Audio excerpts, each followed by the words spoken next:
Good evening, Grace Covenant. I pray that you are hanging in there. These times continue to be full of things to be stressed out about. The COVID rates, it's tax day, that kind of stinks.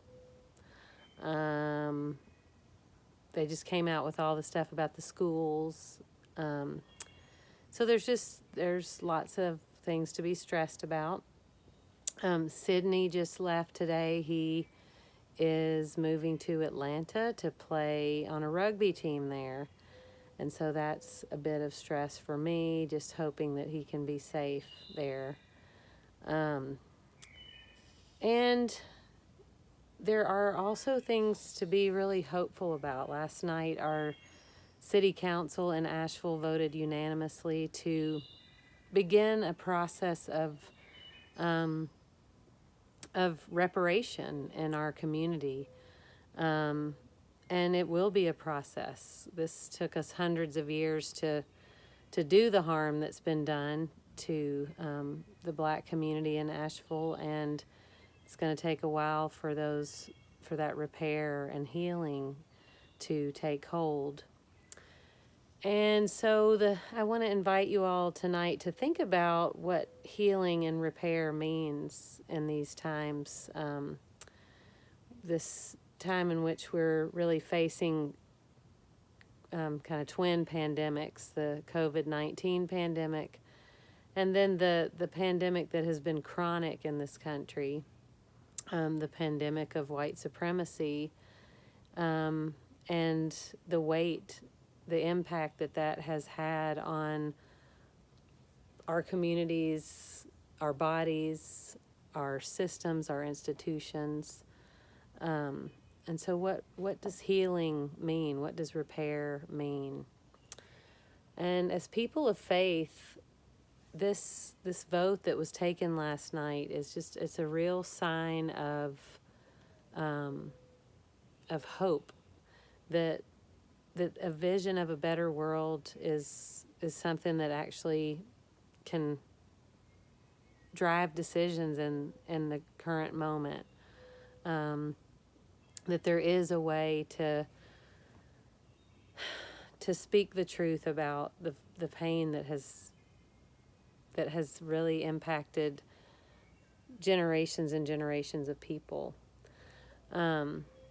And I, as a white identified person, have been thinking a lot about the ways white people are diminished by the ways that we have harmed as a society, Black and brown and indigenous people, and what that does to the souls of white people, and the deadness that takes hold, and the defensiveness and the stiffness. We've talked about that in the last few weeks.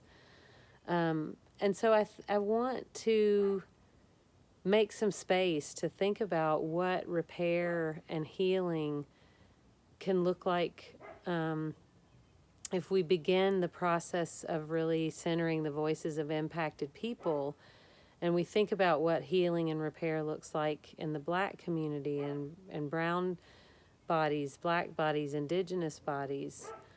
What could it mean for white bodies to start to heal as well? Because if white identified people don't understand ourselves as needing healing, then it's going to be really hard for our society to really change in a deep way. I don't have the answers to what that looks like. It's certainly been a lifelong question for me. But I invite us to engage in some intentional prayer around that, around what it would mean for you, for me, for us, for all of us, white, brown, Black, indigenous.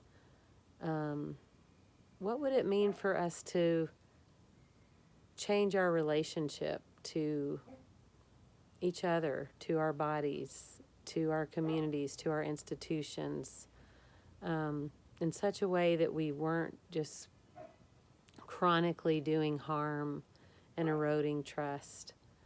For me, the reparation vote last night was certainly a hopeful sign, but it is not, we have not arrived. There's a lot of work ahead. And I just pray that our whole community can give ourselves to it so that the healing can be deep and the healing can go across the board. And we can actually begin to glimpse the better world that God has intended for us all along.